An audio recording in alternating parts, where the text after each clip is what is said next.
প্রথম 10 মিনিটে page number 2 এর যে টেস্ট ইয়োরসেলফ ছিল সেটার ব্যাখ্যা আমি এখন আর দিব না। ব্যাখ্যাগুলো আগামী 2 দিনে বা 3 দিনে যে লেকচারটা হবে সেটা তুমি অটোমেটিক বুঝতে পারবা। না বুঝতে পারলে ক্লাস শেষে কোয়েশ্চেন করবা, ইটস ওকে, 2 দিন পরে।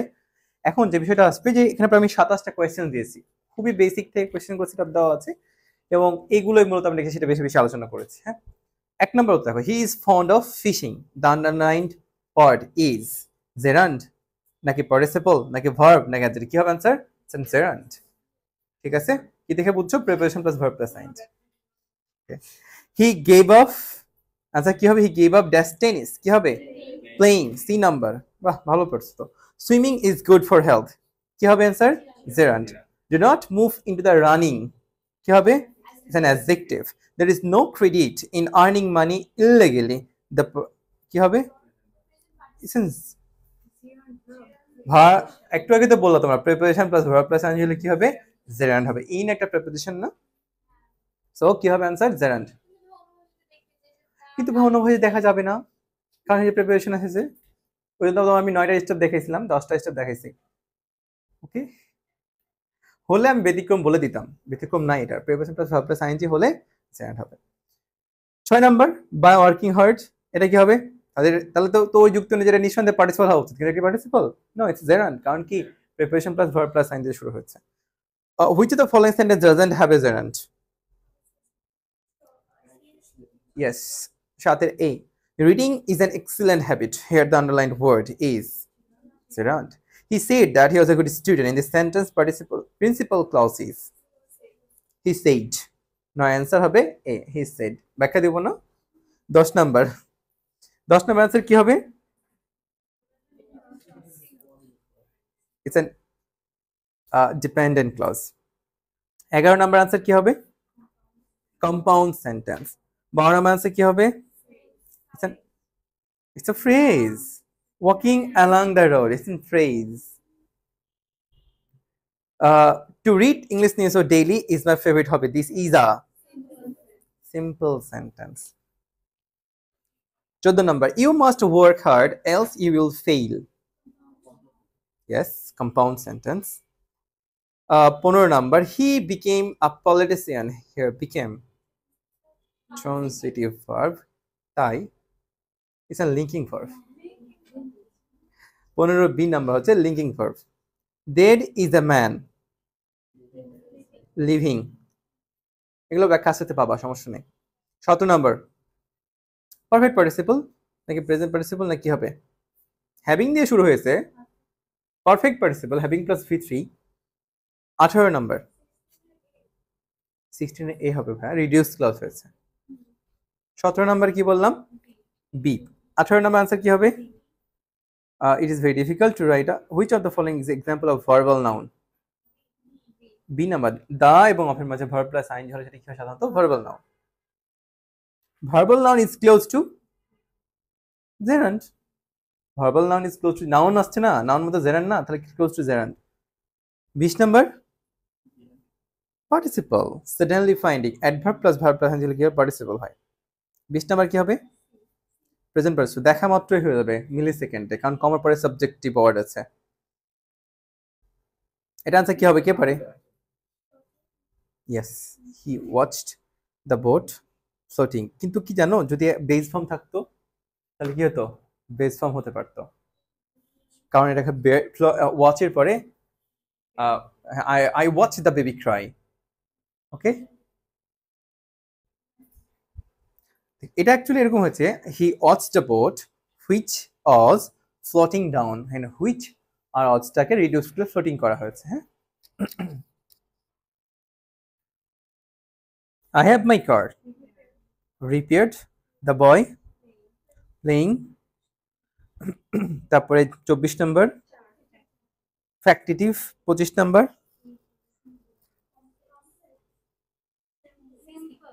it's a simple sentence. Parking the car at the gate, it's a phrase, it's a simple sentence. Would you mind, এটা ব্যাখ্যা দিয়েছিলাম না, ভদ্রতা নম্রতা এসব প্রকাশ করতে উড কুড ব্যবহার হলে পাস্ট টেন্স হিসেবে ধরে নেওয়া হয়। Make it passive, none of them. Good. অনেকটাই পেরেছো। আসলে আজকে যে ক্লাসটা হবে বেসিক্যালি এটা আমরা সেকেন্ড ইয়ারে একটা কোর্স করেছিলাম, বেসিক ডেভেলপমেন্ট, অনেকটাই মিলবে। তাহলে আমরা শুরু করছি। সেকেন্ড ইয়ারে যে ক্লাস তিনটা ক্লাসে করেছো সেটা এখন একটা ক্লাসেই হবে, বুঝা গিয়েছে? একটু ডিপ হতে পারে এই আর কি, একটু বাড়তে পারে। তাহলে আমি প্রথমগুলো দিয়ে শুরু করি। তোমরা যারা আমার আগের স্টুডেন্ট তারা হচ্ছে চুপচাপ বসে থাকবা, প্রশ্ন হলে আবার করবা। আর মূলত যারা একদমই নতুন তাদের কাছে এগুলো নতুন নতুন লাগবে। হ্যাঁ, তাহলে আজকে ঠিক একইভাবে যেভাবে এতে করতা একাডেমিকে ডেট দিয়ে দিয়ে, আশা করছি আজকেও 9th সেপ্টেম্বর দিয়ে লেকচার 1 দিয়ে শুরু করবা। 9th সেপ্টেম্বর লেকচার 1, ঠিক আছে? বুঝতে পারলে? 9th September lecture 1। আচ্ছা, মেডিকেলের জন্য ক্লজ এন্ড ফ্রেজ খুব গুরুত্বপূর্ণ একটা চ্যাপ্টার, তাই না? এখন ফ্রেজ বুঝতে হলে, ক্লজ বুঝতে হলে আমাকে ভার্ব বুঝতে হবে। ফ্রেজ ক্লজ এগুলো বুঝতে হলে আমাকে সাবজেক্ট অবজেক্ট কমপ্লিমেন্ট সম্বন্ধে একটা বিস্তর ধারণা থাকা লাগবে। সো যেদিন আমি তোমাদের, আমার প্ল্যানিং হচ্ছে আমাদের পার্টস অফ স্পিচ কমপ্লিট করার পরই আমি তোমাদের ফ্রেজ এন্ড ক্লজ পড়াবো। কারণ যাহাই পার্টস অফ স্পিচ তাহাই নাউন ক্লজ অ্যাডজেক্টিভ ক্লজ খুব প্রভাব আছে এদের।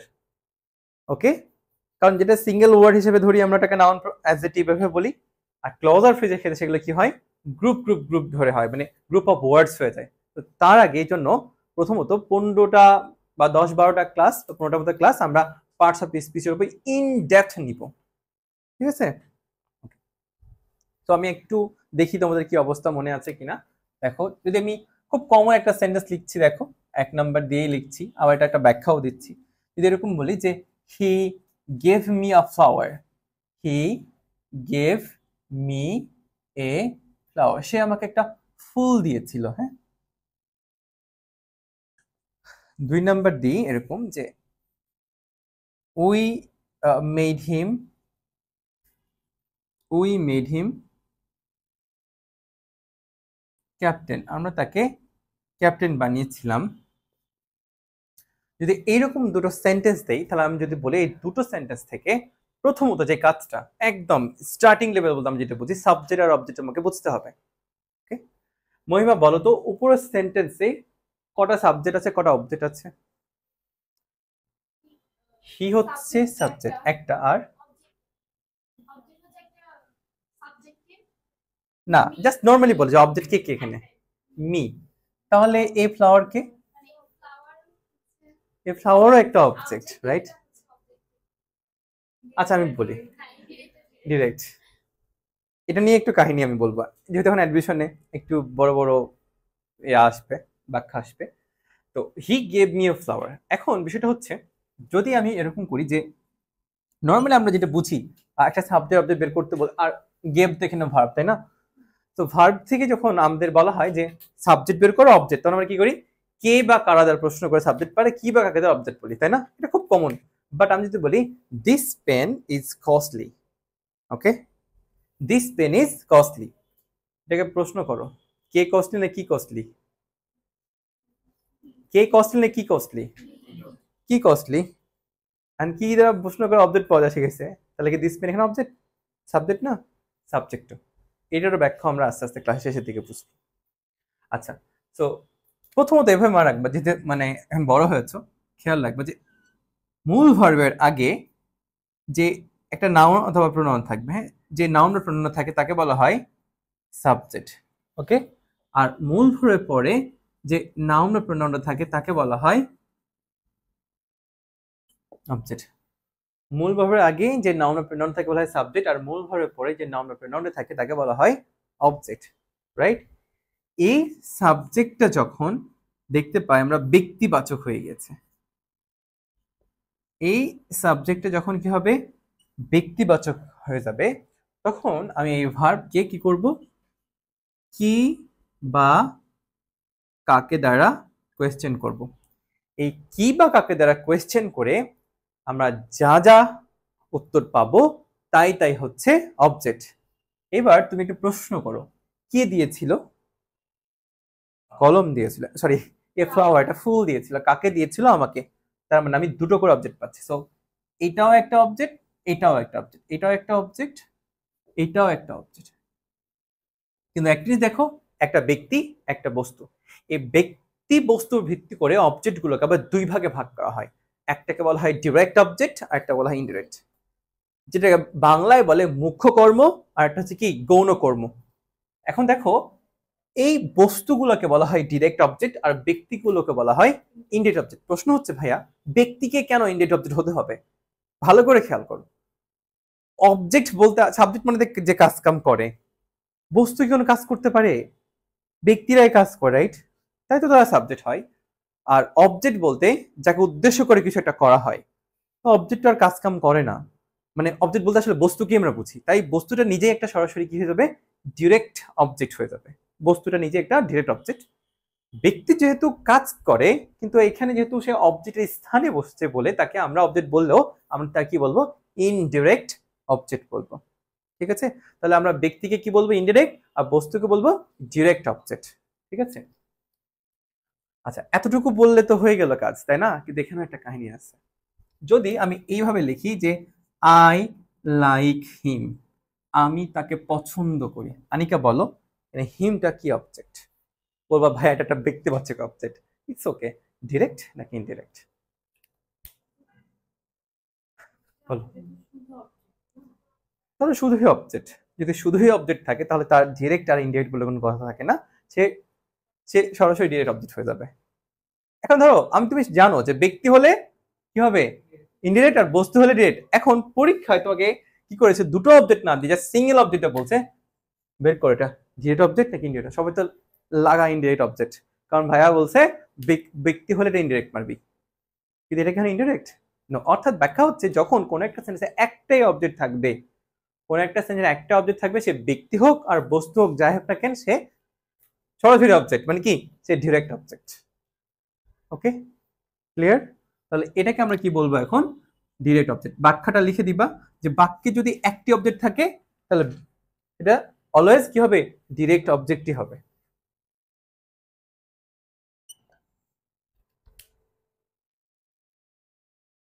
সুমাইতা ক্লিয়ার? যদি কেউ প্রশ্ন, তোমরা দেখো মানে মেডিকেল সিকিউরিটি প্রিপারেশন পরে ইংলিশ পড়তে আসতেছো, তার মানে যা আসবে ইঞ্চি ইঞ্চি করে যা মনে হতে খুঁটিনাটি সব প্রশ্নই করতে পারো। ঠিক আছে,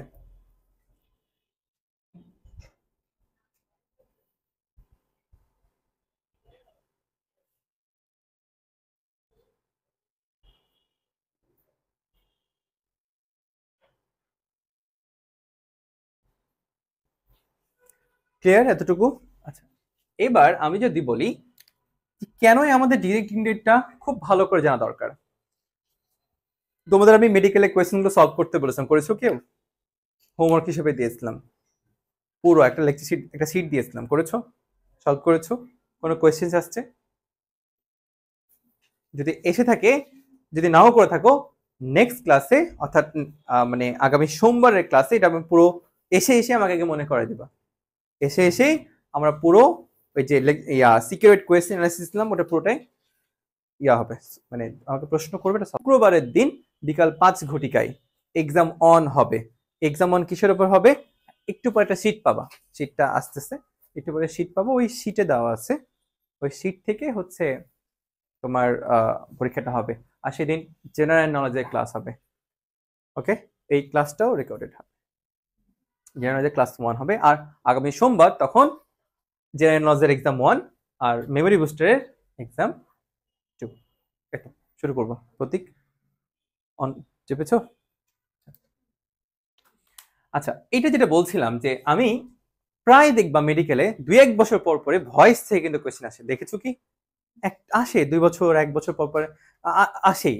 এরকম একটা দেখবা মেবি 15 সালের আগে 14 দিকে, মেবি কি 13 দিকে, আমার স্পষ্ট মনে আছে না, এই ধাঁচেরই একটা প্যাসিভ ভয়েস আসছিল। ওকে, তো তার মানে অ্যাক্টিভ আর প্যাসিভ বুঝতে হলেও আমার সাবজেক্ট অবজেক্ট সম্বন্ধে একটা ডিটেল ধারণা থাকা লাগবে। যদি প্রশ্ন করি যে একটা আদর্শ অ্যাক্টিভ সেন্টেন্সের গঠন কেমন হয় বলো তো, একটা আদর্শ অ্যাক্টিভ সেন্টেন্সের গঠন কেমন হবে বলো? হুম, একটা আদর্শ অ্যাক্টিভ সেন্টেন্সের গঠন হচ্ছে মূলত কি হয়, একটা সাবজেক্ট হয়, তারপরে কি হয়, প্লাস অফকোর্স ফাইনাইট ভার্ব, বড় হয়েছে ভার্ব বলবো না, বলো ফাইনাইট ভার্ব হয় আর এটা কি হয়, একটা অবজেক্ট হয়, রাইট? আচ্ছা, এই অ্যাক্টিভ থেকে প্যাসিভ করার সময় আমরা কি করি, এই অবজেক্ট গুলোর হচ্ছে কি সাবজেক্টিভ ফর্মে আনি, এই অবজেক্ট গুলোকে আমরা সাবজেক্টে আনি, আর এই সাবজেক্ট এবং যে টেন্স আছে সেই টেন্স অনুযায়ী আমরা একটা অক্সিলারি ভার্ব বসাই, তারপর আমরা কি করি, এই যে ফাইনাইট ভার্ব আছে এটার উপর একটা V3 করি। মূলত এইটুকুই হচ্ছে কোন একটা প্যাসিভের প্রাণ, এটুকুই হচ্ছে কোন একটা প্যাসিভ সেন্টেন্সের প্রাণই হচ্ছে অক্সিলারি ভার্ব প্লাস V3। যদি কখনো দেখো বুঝতেছো না, তুমি সাথে সাথে খেয়াল করবে যে অক্সিলারি ভার্ব আছে কিনা আর V3 আছে কিনা, যদি থেকে থাকে এটা নিঃসন্দেহে ওই বাই থাকলেই কি, যেমন দ্য হাউস ওয়াজ বার্নড, এটা কি বাই আছে, তাহলে কি এটা অ্যাক্টিভ নাকি প্যাসিভ? অফকোর্স প্যাসিভ, ওয়াজ বার্নড, তাই না? ওই জন্য বাই আছে কিনা টু আছে কিনা কিচ্ছু দরকার নাই, জাস্ট তুমি দেখবা যে অক্সিলারি ভার্ব প্লাস V3 আছে, যদি থাকে তুমি ধরে নেবা সেটা হচ্ছে একটা প্যাসিভ। ওকে, আচ্ছা এখন আমি যদি এই যে একটা সেন্টেন্স লিখেছি যদি এইটার প্যাসিভ করতে চাই তাহলে কি করতে হবে, বলবো যে ভাইয়া তাহলে অবজেক্টগুলোকে সাবজেক্ট করবো, বাট এখানে অবজেক্ট দুটো, কাকে আগে নিবা, ব্যক্তিকে নাকি বস্তুকে? আমি হলে আগে ব্যক্তিকে নিব, ব্যক্তিকে নিলে একটু সুবিধা আছে, কেন সুবিধা আমি বলে দিচ্ছি। যেরকম বলি ব্যক্তিকে নিলাম, মেয়ের একটা সাবজেক্ট, মেয়ের সাবজেক্ট ফর্ম হচ্ছে কি আই, তাহলে কি হবে আই, পাস্ট টেন্সে আছে তার জন্য কি পাবা, ওয়াজ পাবা, তাহলে I was given, I was given কি, I was given a flower by him. এখন আমি যদি প্রশ্ন করি যে আচ্ছা মানলাম এটা, তো তুমি বস্তু ধরে করবে। ওকে, দেখো এ ফ্লাওয়ার ওয়াজ এই গিভেন, দেখো এই flower was given me by him, তুমি দেখবা অপশন এতে এটাই দেওয়া থাকবে, টু দেওয়া থাকবে না, বলবো না অপশন এটা আগে দেখাই, বুঝতে পেরেছো? এইরকম যদি পড়ে অপশন অপশন এতে এরকম, অপশন ডি দেওয়া আছে flower was given to by him, এই জন্য কোয়েশ্চেন পাওয়া মাত্রই ঠাস করে দাগাই দেবা না, চারটা অপশনই তুমি দেখবা, এটা যারা দাগাইছে পস্তাইছে পরে আল্লাহ এখানে টু ছিল, কিন্তু হবে।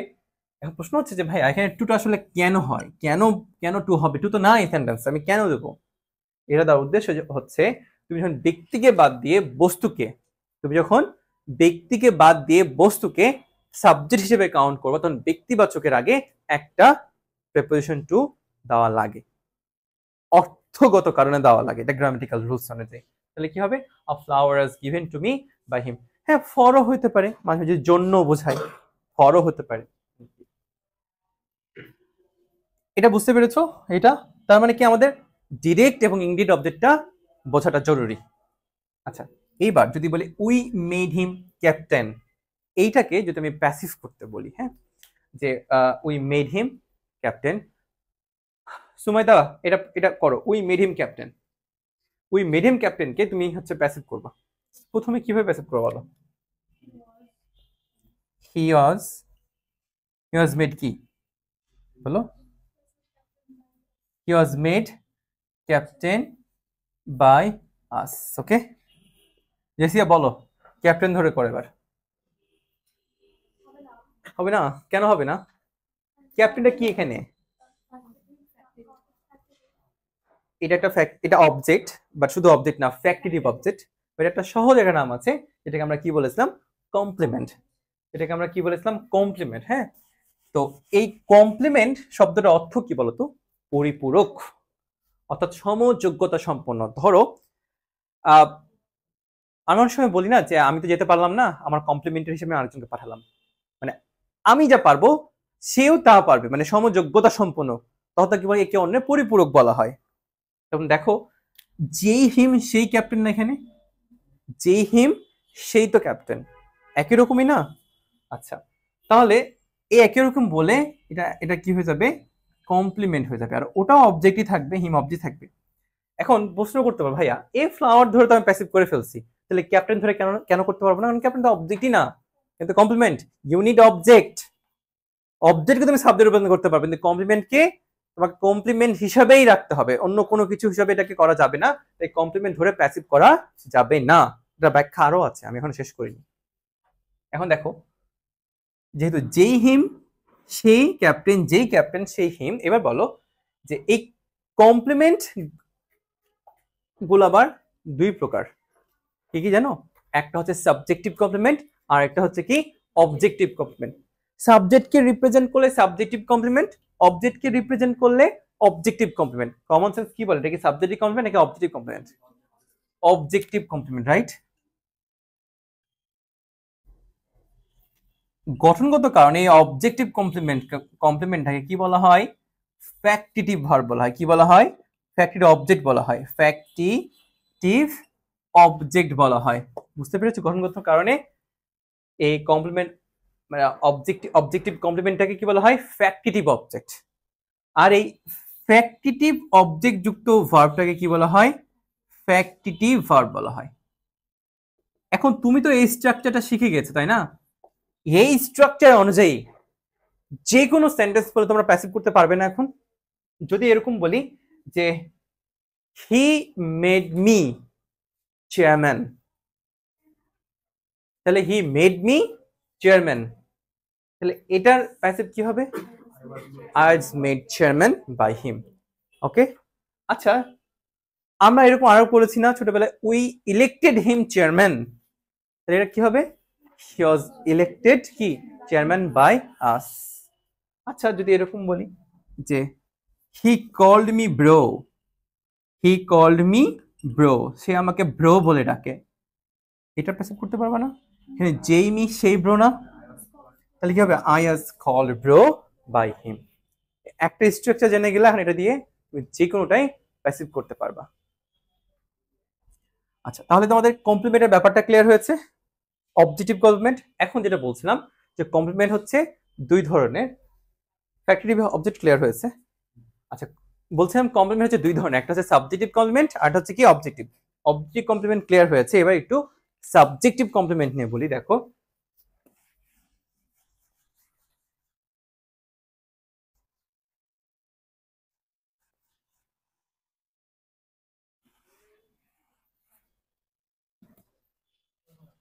দেখো she looks beautiful,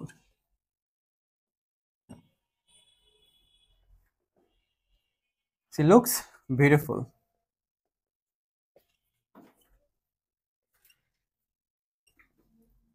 he went mad, 3 number বলি he became a doctor, 4 number বলি honey tastes sweet, হ্যাঁ হানি টেস্টেড সুইট, স্বাধীন হয়েছে হানি টেস্টেড সুইট। এই চারটা সেন্টেন্সকে আমি যদি প্রশ্ন করি যে চারটা সেন্টেন্সকে প্যাসিভ করতে হবে, ট্রাই করো তো। Your time 1 minute.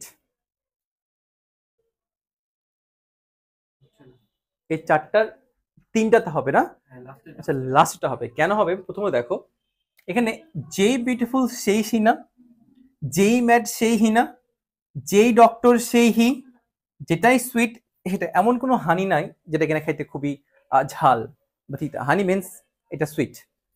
সো হচ্ছে তাহলে যেই বিউটিফুল যেহেতু সেই সি, তাহলে এই বিউটিফুলটাকে আমরা কি বলতে পারি? কমপ্লিমেন্ট, তাই না? কোন কমপ্লিমেন্ট?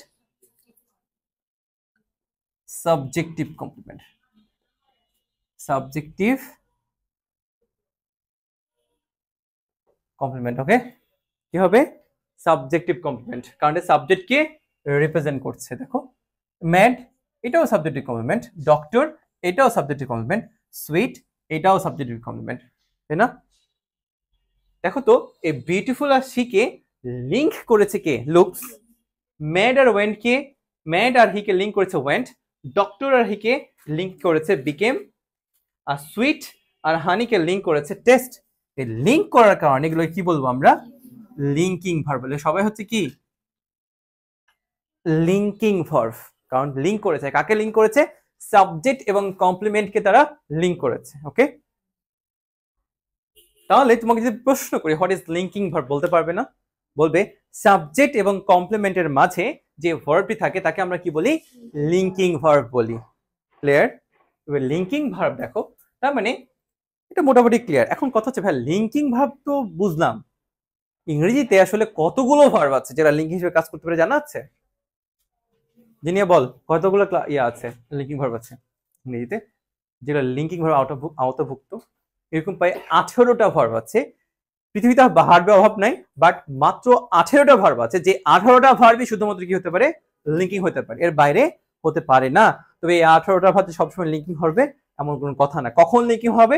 যখন এরকম স্ট্রাকচার থাকবে, রাইট?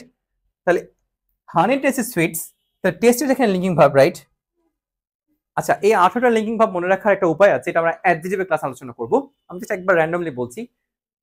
হ্যাঁ, এক্স্যাক্টলি, বি বিকাম হয়ে, গেট থেকে বের হয়ে, টার্ন করে অ্যাপিয়ার করলো, সে লুক করে ফিল করলো, এবং স্মেল নিয়ে টেস্ট করলো। তার কাছে সিম হলো সাউন্ড, তাই সে স্টে করে রিমেইন করলো। এছাড়াও গো, ওয়েন, কিপ, রিজেম্বল, গ্রো, এই যে 18টা যতগুলো ইংলিশ শব্দ বললাম, এই 18টা হচ্ছে লিঙ্কিং ভার্ব।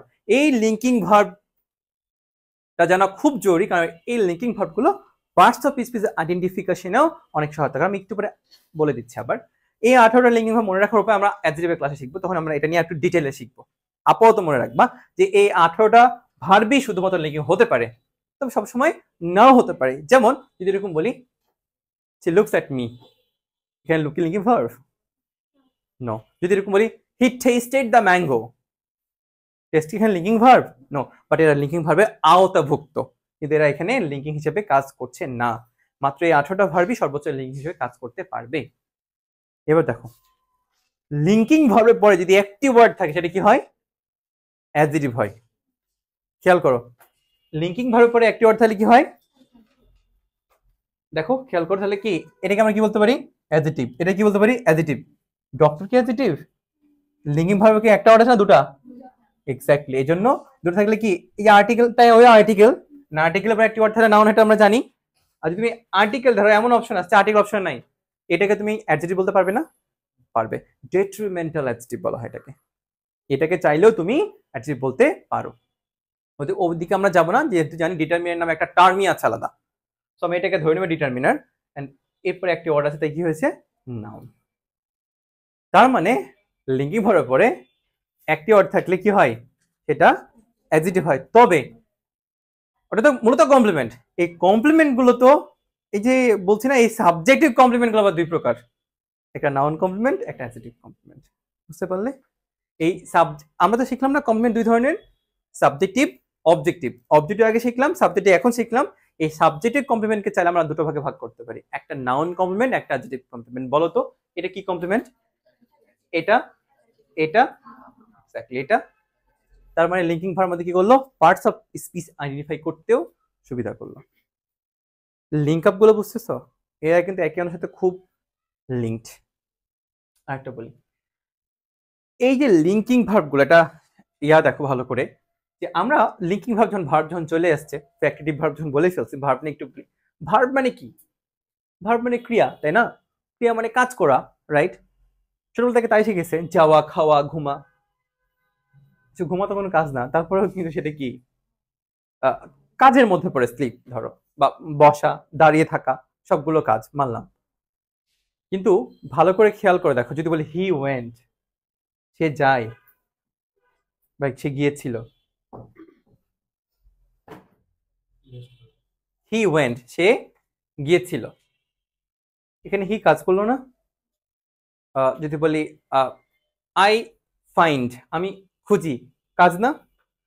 দে স্লিপ, তারা ঘুমায়, কাজ না? কিন্তু হি লুকস বিউটিফুল বা সি লুকস বিউটিফুল, লুক কি কোনো কাজ করলো? তাহলে সব ভার্বে কি কাজ করবে? নো। কাজ করা আর না করার উপর ভিত্তি করে ভার্বগুলো আবার দুই প্রকার, একটা হচ্ছে অ্যাকশন আর একটা হচ্ছে কি নন অ্যাকশন। বুঝতে পারলা? তার মানে কিছু ভাব কাজ করবে আর কিছু ভাব কাজ নাও করতে পারে। এই না করা কাজগুলোকে কি বলা হয়? নন অ্যাকশন ভার্ব। আর লিঙ্কিং ভার্ব মানে হচ্ছে কি নন অ্যাকশন। তাহলে লিঙ্কিং ভার্বটার নাম হলো কি? নন অ্যাকশন ভার্ব। লিঙ্কিং ভার্বটার নাম হচ্ছে কি? নন অ্যাকশন ভার্ব। ওকে, এই নন অ্যাকশন ভার্বগুলো ভালো করে খেয়াল করো। আমি বলবো ভাইয়া বিকেম তো কাজ করছে, বিকেম, ভাই বি আর বিকেমটা একটু আলাদা, ডিফারেন্ট। বুঝতে পেরেছো? বি আর বিকেমটা ডিফারেন্ট, বাদ বাকি সবগুলো কেউ কারো কাজ করবে না।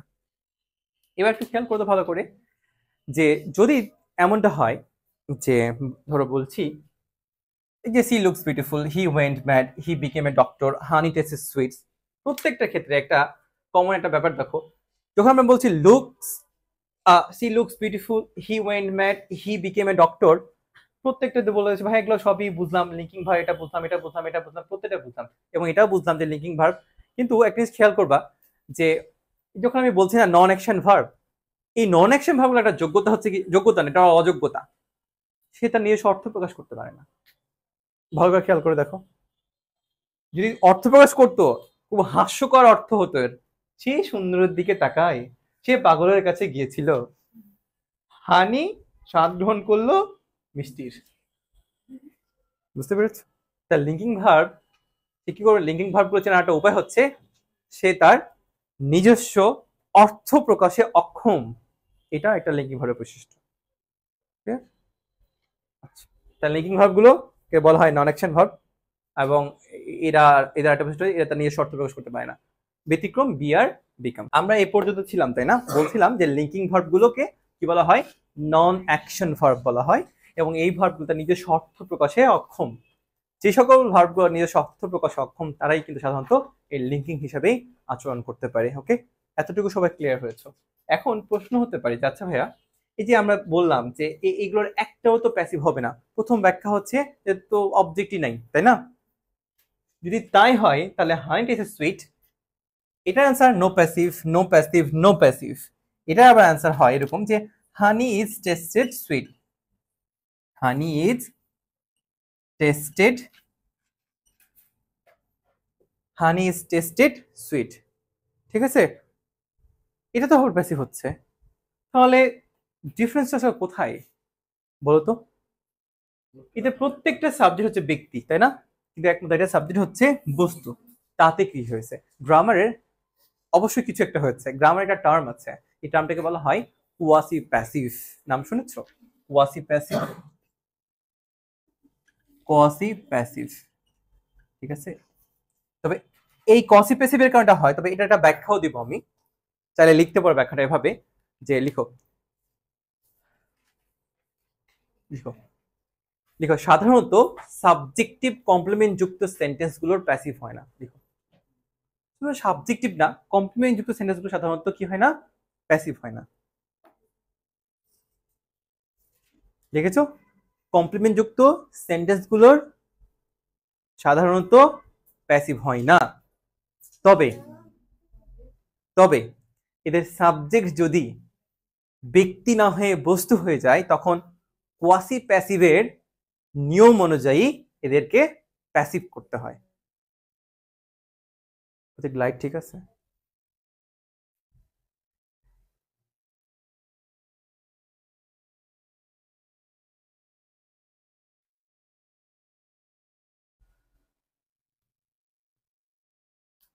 কারণ কোয়াসি প্যাসিভের নিয়ম অনুযায়ী কি করতে হয়, প্যাসিভ করতে হয়। ওকে, এখন তোমরা বাংলায় একটা টার্ম পড়েছো কি, বাচ্য। বাচ্য আমাদের সময় আমরা খুব পড়তাম। এই বাচ্যগুলো মূলত কয় প্রকার জানা আছে? 4 প্রকার না? এই প্রথমটা কি ছিল, কর্মবাচ্য, সরি কর্তৃবাচ্য, কর্মবাচ্য, ভাববাচ্য, আরটা ছিল কি কর্মকর্তৃবাচ্য। এই কর্মকর্তৃবাচ্যটা হচ্ছে কি কোয়াসি প্যাসিভ। একটা খুব কমন এবং জনপ্রিয় এক্সাম্পল ছিল বাঁশি বাজে ওই মধুর লগনে, ওটা প্রায় পরীক্ষায় আসে। এটা কোন, উত্তর হবে কি কর্মকর্তৃবাচ্য। হ্যাঁ, তো এই যে বলি না বাঁশি বাজে ওই মধুর লগনে, এখন প্রশ্ন হচ্ছে বাঁশি বাজে ওই মধুর লগনে, বাঁশিটা কে বাজায়? মানুষ। কে উল্লেখ আছে? নাই। তো কর্ম কর্তৃবাচ্য, যখন কর্মই যখন কি হিসেবে কাজ করে, কর্তা হিসেবে কাজ করবে, তখন তাকে কি বলা হয়, কর্ম কর্তৃবাচ্য বলা হয়। কর্মই যখন কর্তা হিসেবে কাজ করবে। আমরা একটু আগে শিখেছি, কিছুক্ষণ আগে শিখলাম যে বস্তুগুলো সাধারণত কি হয়, অবজেক্ট হয়, মানে কি বলা হয়, ডিরেক্ট অবজেক্ট হয়, তার মানে তা তো কাজ করবে না, কিন্তু তারা স্ট্রাকচারাল কারণে তারা কি হয়, সাবজেক্টের জায়গায় বসছে। এই সাবজেক্টের জায়গায় বসার কারণে তাদের কি বলা হচ্ছে, কর্ম বলা হচ্ছে, কর্তৃ বলা হচ্ছে। নাম হয়ে গেছে কি কর্মকর্তৃ। ইংলিশের টার্ম হচ্ছে কি কোয়াসি প্যাসিভ। তাহলে যে সকল সেন্টেন্সের সাবজেক্ট গুলো, মানে এটা খুব জেনারেলি বলছি শর্টকাটে, যে সকল সেন্টেন্স গুলো সাবজেক্ট ব্যক্তি না হয়ে বস্তু হয়ে যায়, ওই সকল সেন্টেন্স গুলো আমরা কি করতে পারি, কোয়াসি প্যাসিভের আন্ডারে ফেলতে পারি। ঠিক আছে? তোমরা এবার সুন্দর করে কোয়াসি প্যাসিভ নিয়ে একটা টাইটেল দাও, কোয়াসি প্যাসিভ। তো এটার ব্যাখ্যাটা তো বললামই, যে সকল সেন্টেন্সের সাবজেক্ট ব্যক্তি না হয়ে বস্তু হয়ে যায় তারা কি হয়ে যায়, কোয়াসি প্যাসিভ হয়ে যায়। ঠিক আছে, এরপরে লিখবা যে কোয়াসি সমান অর্ধেক। কোয়াসি সমান হচ্ছে কি, অর্ধেক। কোয়াসির অর্থ হচ্ছে অর্ধেক। আর প্যাসিভ মানে তো আমরা বুঝি প্যাসিভি, ওটার তো বাংলা টার্ম করতে গেলে মনে থাকবে না। তো প্যাসিভ বলতে আমরা প্যাসিভ কি ধরে নিচ্ছি, তাহলে quasi passive is equal to কি, অর্ধেক প্যাসিভ, তাই না? কোয়াসি প্যাসিভ তাহলে মানে কি দাঁড়াচ্ছে, অর্ধেক প্যাসিভ। কোয়াসি প্যাসিভ মানে হচ্ছে কি, অর্ধেক প্যাসিভ। অর্থাৎ অর্ধেক প্যাসিভ, কোয়াসি প্যাসিভ গুলো কি অর্ধেক প্যাসিভ করাই থাকে। আমি অনেক কটা এক্সাম্পল দিচ্ছি।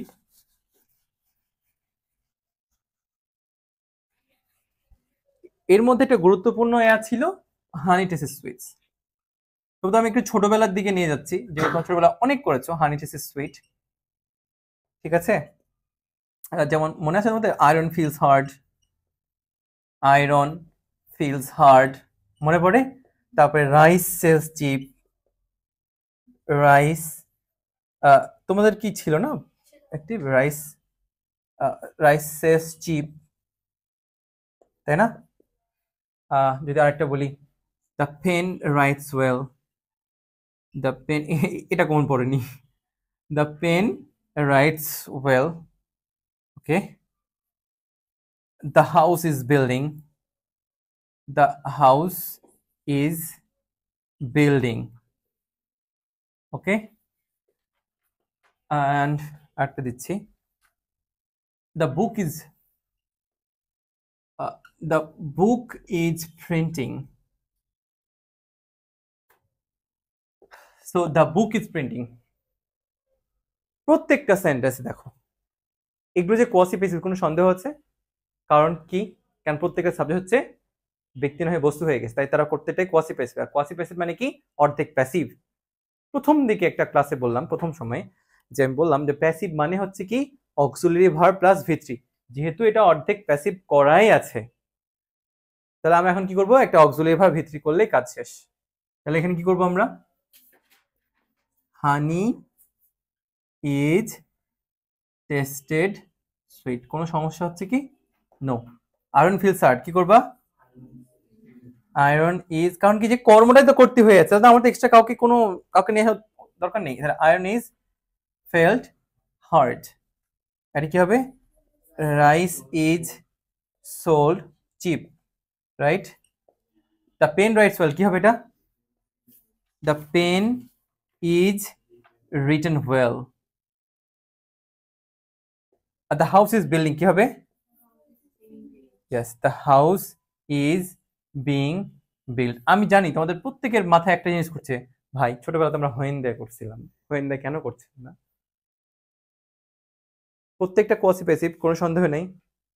আচ্ছা মানলাম, দ্য বুক ইজ প্রিন্টিং, কি হবে, বিংটা কোথায় পাচ্ছ, কন্টিনিউয়াসের কারণে, the book is being printed, কন্টিনিউয়াসের কারণে তাই হচ্ছে, তাই না?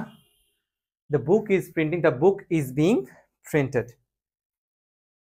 প্রশ্ন হচ্ছে এটা আর এটাকে তুমি কেন্দ্রে মরে গেলেও হইন দ্বারা করতে পারবে না, সম্ভব হবে না। কিন্তু এগুলো আবার হবে, কেন হবে, কারণ কোয়াসি প্যাসিভ গুলো, এবার লিখো কোয়াসি প্যাসিভ গুলো দুই প্রকার। কোয়াসি প্যাসিভ লিখো, কোয়াসি প্যাসিভ দুই ধরনের হয়।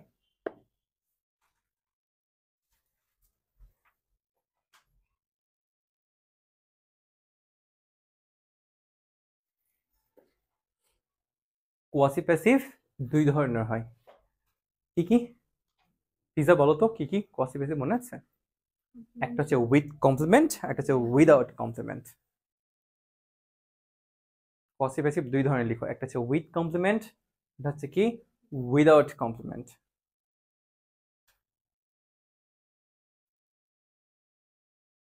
হয়েছে, বের করো তো কোনগুলো কমপ্লিমেন্ট যুক্ত, কোনগুলো কমপ্লিমেন্ট ছাড়া। এটা কমপ্লিমেন্ট আছে না, এটা কমপ্লিমেন্ট আছে, আছে, এটার আছে, আছে, এটার আছে, আছে, এটার আর এটা নেই। তাহলে ব্যাখ্যা দাঁড়াচ্ছে কমপ্লিমেন্ট যুক্ত কোয়াসি প্যাসিভ লিখো, এটা এসে লিখবা কমপ্লিমেন্ট যুক্ত কোয়াসি প্যাসিভ গুলোকে হোয়েন দ্বারাও কমপ্লিমেন্ট যুক্ত কোয়াসি প্যাসিভ গুলোকে হোয়েন দ্বারাও প্যাসিভ করা যায়। কি লিখেছো? কমপ্লিমেন্ট যুক্ত কোয়াসি প্যাসিভ গুলোকে হোয়েন দ্বারাও প্যাসিভ করা যায়, লিখেছো?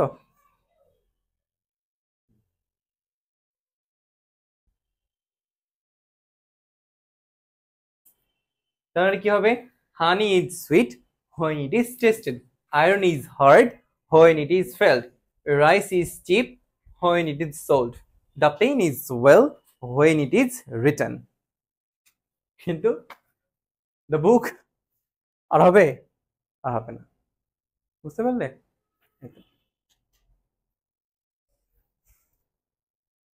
ক্লিয়ার হয়েছে এতটুকু? এনি কোয়েশ্চেন এতগুলো থেকে?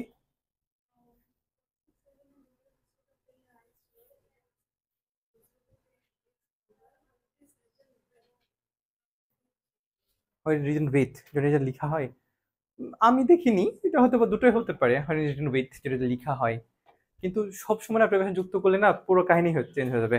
আগে সকালে ক্লাসে দিকে এরকম হচ্ছিল, ওই সি লুকস বিউটিফুল এটাকে তো প্যাসিভ করবেই, হ্যাঁ, তো বলবো ভাইয়া when she is looked at, কিন্তু ভাইয়া তোমরা জানো যে ভার্বের সাথে একটা প্রিপারেশন যুক্ত হলে অর্থই চেঞ্জ হয়ে যায়, তাই না? হতে পারে কিছু কিছু জায়গায় হবে, যেমন ধরো যদি আমি এরকমটা বলি যে লুক, লুক মানে তাকানো, তাই না? কিন্তু লুকস অ্যাট মানে তাকানো, কিন্তু যদি তুমি ওটাকে করতে চাই সি লুকস বিউটিফুল, তখন কি তার অর্থ থাকছে পুরো চেঞ্জ হয়ে যাচ্ছে না? আবার লুক ইনটু মানে কি তদন্ত করা, আবার তোমার দেখা যাচ্ছে যে লুক আফটার মানে দেখাশোনা করা, ওইটা সব প্রিপারেশন যুক্ত করলে অর্থ পরিবর্তন হয়ে যাওয়ার একটা সময় থাকে। বাট এটা আছে কিনা, তাহলে আই উইল চেক যে এটা ওই দাওয়াই লাগবে কিনা, না ওই ছাড়াও হতে পারে, আই উইল চেক। হ্যাঁ, আচ্ছা, এতটুকু মোটামুটি হয়েছে। এখন দেখো আমি আরেকটা টার্মে যাই, আমি একদম ভয়েসে পুরো ইয়াগুলো ক্লিয়ার করছি, যদি আমি তোমাদের ভয়েস পড়াচ্ছি না, বাট আমাকে এটা বুঝতে হবে আসলে সেন্টেন্স স্ট্রাকচারটা বুঝতে হবে, যেটা আদৌ ভয়েস হয় নাকি হয় না, আর তুমি এটা নিয়ে ভাববা, এ ভাবতে গিয়ে টাইমগুলো কিল হবে, এই টাইমগুলো যাতে করে কিল না হয়। যদি আমি এভাবে লিখি যে আই হ্যাভ এ পেন, আমার একটা কলম আছে, যদি এরকম বলি I had an opportunity, I had an opportunity, opportunity, ঠিক আছে। 3 নাম্বার যদি এরকম বলি I am going to college, I am going two, আচ্ছা জিনিস যখন ওটা আমি হইন করলামই, দ্য পেন ইজ রিটেন হল, তাহলে হবে না? যাবো না হয় না ঝামেলাই, এটা সন্দেহ হচ্ছে, তাই না?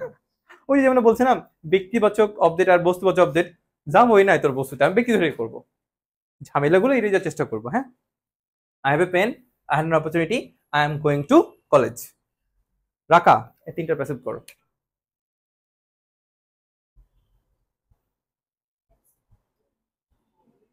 এটা হবে না? তিনটা, একটা প্যাসিভ হতে মূলত কি লাগে? সাবজেক্ট লাগে, অবজেক্ট লাগে, সাবজেক্ট আছে, অবজেক্ট আছে, সাবজেক্ট আছে, অবজেক্ট আছে।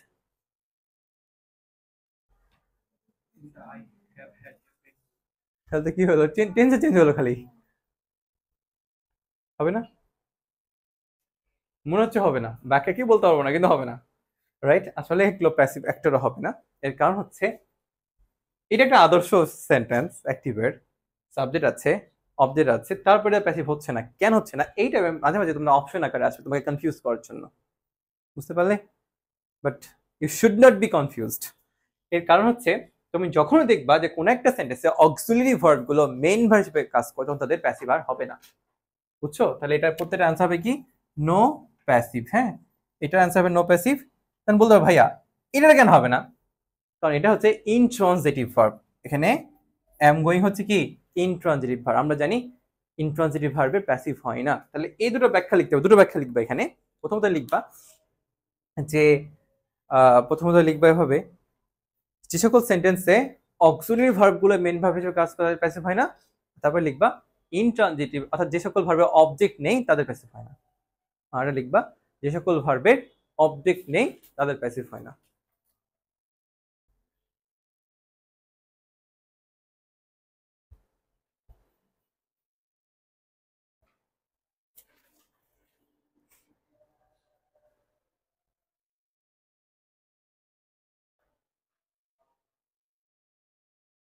হয়েছে এতটুকু? একটা জিনিস খেয়াল করেছো, আমি কথা বলতে বলতে আজ বেশ কয়েকটা আমি ভার্ব ভার্ব বলে চিল্লাইছি। ফ্যাক্টিটিভ ভার্ব, লিঙ্কিং ভার্ব, নন অ্যাকশন ভার্ব, তারপরে এখন বলতেছি ইনট্রানজিটিভ ভার্ব। তার মানে বোঝা যাচ্ছে যে আগামী ক্লাসগুলো হবে ভার্বের ওপর দিয়ে। কারণ ক্লথ শিখতে গেলে, ফ্রেজ শিখতে গেলে আমাদের ভার্ব শিখতে হবে। আর ভার্ব শিখতে গেলে ভার্বের সাথে টেন্সের একটা সম্পর্ক আছে, এটা তো মানো। যেমন ধরো যদি এরকম বলো আই গো, এটা কোন টেন্স? প্রেজেন্ট। কি কি দেখে বুঝলা? যদি বলি হি গোজ, এটা কোন টেন্স? যদি বলি হি ওয়েন্ট, তাহলে অফকোর্স ভার্বের সাথে টেন্সের সম্পর্ক আছে, মানে আমি ভার্ব দেখেই টেন্সকে আইডেন্টিফাই করতে পারি, তাই না? আচ্ছা, এবার দেখো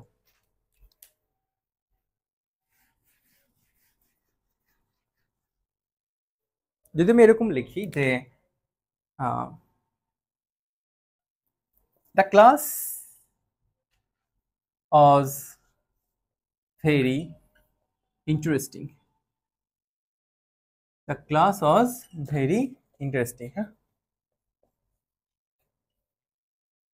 the story was thrilling. The building is building. ওকে, কোন টেন্স এগুলো? কি কি হবে? পাস্ট কন্টিনিউয়াস হবে না? সকালে ব্যাচগুলো কনফিউজ হয়ে গেছে, ভাইয়া পাস্ট কন্টিনিউয়াস এটা। এর কারণ হচ্ছে কি, ছোটবেলা থেকে আমাদেরকে শেখানো হয়েছে কি যদি অক্সিলারি ভার্ব থেকে প্রাইম জলে লাগায় কন্টিনিউয়াস, তাই না? মানলাম এখানে একটা কনফিউজ হতে পারে, ভেরি আছে, কারণ অনেকে জানে অ্যাডজেক্টিভ আগে ভেরি বসে, এটা বাদ। কিন্তু এইটা, এটাকে ম্যাক্সিমামই এখন পর্যন্ত যত ক্লাস নিয়েছি আমি 99%ই ভাই এটা পাস্ট কন্টিনিউয়াস। কারণ তারা জানে যে অক্সিলারি ভার্বের পরে ভার্ব না, অক্সিলারি ভার্বের পরে আইনজি পেলেই কন্টিনিউয়াস। এর কারণ হচ্ছে আমাদের পার্টস অফ স্পিচ সম্বন্ধে ডিটেল ধারণাটা নাই। অ্যাডজেক্টিভ বলতে আমরা কি বুঝি? এই good, bad, talented, nice, beautiful, এইটা। এর বাইরেও কিন্তু অ্যাডজেক্টিভ হয় যেগুলো আইন যুক্ত এবং ইডি যুক্ত হয়ে অ্যাডজেক্টিভ হতে পারে। ঠিক একইভাবে ইন্টারেস্টিং একটা অ্যাডজেক্টিভ, থ্রিলিং একটা অ্যাডজেক্টিভ, বিল্ডিং হবে বলিস না। হ্যাঁ, তো থ্রিলিং আর ইন্টারেস্টিংও কিন্তু একটা অ্যাডজেক্টিভ। আমাদের মানতে খুবই কষ্ট হয় যে এগুলো অ্যাডজেক্টিভ ভাই। তো এইটাকে যদি আমি এরকম লিখতাম, the class was very interesting না লিখে যদি লিখতাম জোস ছিল বা নাইস ছিল, তখন কি তুমি কোনোভাবে এটাকে কন্টিনিউয়াস ভাবার আস্পর্ধা করতা? অফকোর্স না। বা থ্রিলিংটাকে না লিখে যদি বলতাম দ্য স্টোরি ওয়াজ গুড, ভালো ছিল, তো নিঃসন্দেহে এগুলো কি পাস্ট ইনডেফিনিট। যখনই একটু চেঞ্জ করে দেওয়া হচ্ছে তোমার মাথা তো ঘুরে যাচ্ছে না, আরে এটা তো কন্টিনিউয়াস হতে পারে। কন্টিনিউয়াস মানে চলমান সেন্স, এগুলো কি কি চলমান সেন্স বোঝাচ্ছে? অফকোর্স না। সব বাদ দাও ভাই, অক্সিলারি ভার্বের পরে যদি ভার্ব প্লাস আইন হয়, থ্রিলিং এখানে ভার্ব না, ইন্টারেস্টিং হবে, এটা হচ্ছে অ্যাডজেক্টিভ। একটু সময় ডিটেল ক্লাস আস্তে আস্তে হবে, কিন্তু এখানে এটা আবার কন্টিনিউয়াস টেন্স। এটা এগুলো পাস্ট ইনডিফিনিট হলেও ঠিক আছে, এটা কিন্তু আবার পাস্ট, সরি, এটা একটা ওই প্রেজেন্ট, একই জিনিস, প্রেজেন্ট কন্টিনিউয়াস। এটা না, মানে আমি চাচ্ছিলাম কন্টিনিউয়াস আর কি। ওই যদি আমি পি দেখি, পি কন্টিনিউ বলতে এটা প্রেজেন্ট না পাস্ট? হ্যাঁ, এটা ক্লাস হতে যেন বলেছি, এটা প্রেজেন্ট কন্টিনিউয়াস টেন্স। তাহলে যেহেতু বিল্ডিং কিন্তু আবার কি না, অ্যাডজেক্টিভ না, এটা চলমান সেন্স মেথড। এই বিল্ডিংটি নির্মিত হচ্ছে, মানে চলমান সেন্স বোঝাচ্ছে। তাহলে কোয়েশ্চেন দেখা মাত্র আমরা অ্যান্সার করব না, আমরা একটু হলো খুব তুমি আরে কোশ্চেন তো খুবই সহজ, ঘাপলা আছে।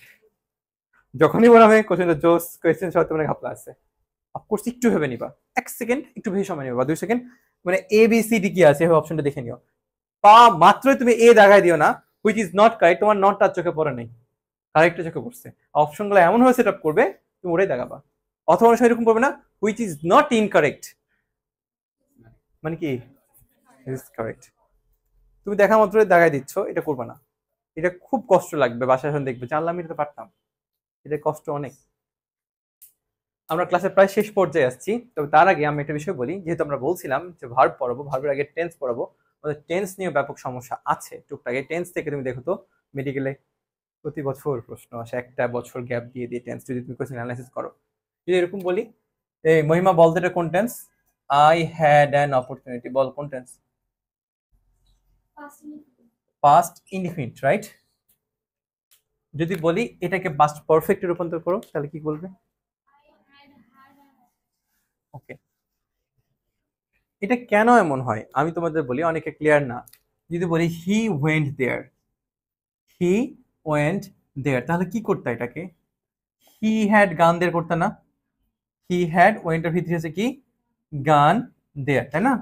এবার তুমি এটাকে দেখো তো, আই হ্যাড অপোজিট কেন এরকম হচ্ছে, দেখো আই পাস্ট পারফেক্ট জন্য তুমি হ্যাড পেয়েছো, আর হ্যাড এর ভিতরে কি হ্যাড, তাহলে I had had an opportunity. Okay, Jesia এটাকে ইয়া করো, তুমি বললা যে I am a student, I am a student, এটাকে প্রেজেন্ট পারফেক্ট করো তো। আই এম এ স্টুডেন্ট, এটাকে প্রেজেন্ট পারফেক্ট করতে হবে, প্রেজেন্ট পারফেক্টে রূপান্তর করতে হবে। তাহলে কি হবে? আই হ্যাভ বিন, দেখো আই প্রেজেন্ট পারফেক্ট যদি একটা হ্যাভ পাবা, I have aimed a student, am এর ভিতরে কি বিন, এম এর বেস হচ্ছে বি আর বি এর ভিতরে হচ্ছে বিন, তাহলে কি হবে? I have been a student. তার মানে তোমাকে ট্রান্সফারিংটা শিখতে হবে, কোনটার সাথে কোনটা অ্যাটাচ হয়। এরকম ভাবে তোমাদের আমি একটা হোমওয়ার্ক দিচ্ছি, হ্যাঁ? হোমওয়ার্কটা লিখো, প্রথমে লিখো একটা হোমওয়ার্ক লিখবা ফিউচার ইনডিফিনিট, ফিউচার ইনডিফিনিট, ঠিক আছে? ফিউচার ইনডিফিনিট লেখার পরে তুমি এটা এভাবে লিখবা যে এইখানে লিখো, আমার ক্যামেরাটা ধরবে না ওই জন্য আমি যাচ্ছি না। He will study, he will study well, সে ভালো করে পড়বে। এটা একটা ফিউচার ইনডিফিনিট টেন্স, রাইট? আমরা যদি এরকম বলি যে হি কামস প্রেজেন্ট ইনডিফিনিট, যদি এটাকে পাস্টে করতে বলে কি বলবে? হি কেম। যদি পাস্ট পারফেক্টে বলি হি হ্যাড কাম, বলবে না? একটা সেন্টেন্সকে যদি আরো 11টা ভাবে মানে 12 ভাবে রূপান্তর করা যায়। যদি তুমি একটা দিয়ে ফেলছো ফিউচার ইনডিফিনিট, পরবর্তীতে আরো 11টা ট্রান্সফার করবো। কিভাবে করে বলে দিচ্ছি, সিকোয়েন্স একটু বজায় রাখার চেষ্টা করো। ফিউচার ইনডিফিনিট তারপর কি হবে? ফিউচার কন্টিনিউয়াস, তারপর future perfect, future perfect continuous, ঠিক আছে? কি হবে? Present indefinite, present continuous, present perfect, present perfect continuous. এবার ঠিক একইভাবে করবে, অর্থাৎ এই যে একটা দিলাম এটাকে আবার 11টাতে রূপান্তর করবা। তুমি ভালো করে কোয়েশ্চেন দেখো তো, মেডিকেলের মাঝে মাঝে টেন্স থেকে প্রশ্ন চলে আসে। প্রথমত আমরা আইডেন্টিফিকেশন অফ টেন্স শিখবো, পরবর্তী রাইট ফর্ম ক্লাসে গিয়ে আমরা ইউজেস অফ টেন্স শিখবো। বুঝতে পেরেছো? এখন তোমার যে শীটটা দিয়েছি এই শীটটা একটু বের করবে। তোমরা এই শীটের 3 নম্বর পেজ থেকে নিয়ে 3, 4, 5 ডিটারমিনারটা আমি পড়াবো, ভার্ব পড়াবো, বাট দেখে আসবে 7 নম্বর পেজ পর্যন্ত ভালো করে একবার চোখ বুলিয়ে আসবে। যাদের টেন্সের একটু হলো দুর্বলতা আছে মনে করছো, তারা সুন্দর করে দিয়ে 6 নম্বর পেজে, তারা সুন্দর করে 6 নম্বর পেজে যাও। 6 নম্বর পেজে দেখাচ্ছে ইন্ট্রোডাকশন টু টেন্স লেখা আছে না? যারা একদম ভুলে গেছো 2 মিনিট যদি চোখ বোলাও, 5 মিনিট চোখ বোলা হয়ে যাবে। এখানে একটা কুইজ দেওয়া আছে, দেখেছো? কুইজ আছে, দেখেছো? টেন্স নিয়ে পেয়েছো? কুইজ লিখে, কুইজ এই যে দেখ, এই যে কুইজ লেখা আছে। কই পেজ কি চেঞ্জ? তুই 8-এ গেছিস কেন? 6-এ দেখ, এই যে 6 নম্বর পেজে দেখো একটা কুইজ লেখা আছে না? 6 নম্বর পেজে কুইজ লেখা আছে, দেখছো? এই কুইজটা যে যে একটু সলভ করবো, বুঝছো? টেন্সও বেসিক্যালি কয় প্রকার? 3 প্রকার, রাইট? তারপরে 4 প্রকার, 3 4 12। যারা একটু ভুলে গিয়েছো স্ট্রাকচারটা একটু দেখে আসবে, কারণ টেন্স থেকে প্রশ্ন আসে মাঝে মাঝে মেডিকেলে, ঠিক আছে? সো এই টেন্স থেকে দেখে আসার পরে তুমি হচ্ছে সুন্দর করে এই যে একটা হোমওয়ার্ক দিলাম না, তারপর এটা কনভার্ট করার চেষ্টা করবা, দেখবো যে একদম সহজ হয়ে গেছে। এই 7 পৃষ্ঠা কেন দিব? আমি আছি। আচ্ছা দেখো, কিছু কিছু উত্তর দেওয়া আছে, হ্যাঁ কিছু কিছু দিয়েছি, কিছু দেয় নাই। উত্তরগুলো দেখো, ব্যাগ ভালো করে চোখ দিয়ে খুঁজবি, এত দিব না উত্তর। ব্যাগ এই যে ছোট্ট করে দেওয়া আছে, দেখো 11 নম্বর পেজে দেখো তো ইনস্ট্যান্ট প্র্যাকটিস দেওয়া আছে কিনা। সবই দেওয়া আছে ভাই, ছোট্ট করে দিয়েছি, ছোট করে। 5 নাই তুই খুঁজে, তোর হোমওয়ার্ক মহিমা এটা, তুই খুঁজে বের করে কোথায় উত্তর দেওয়া আছে।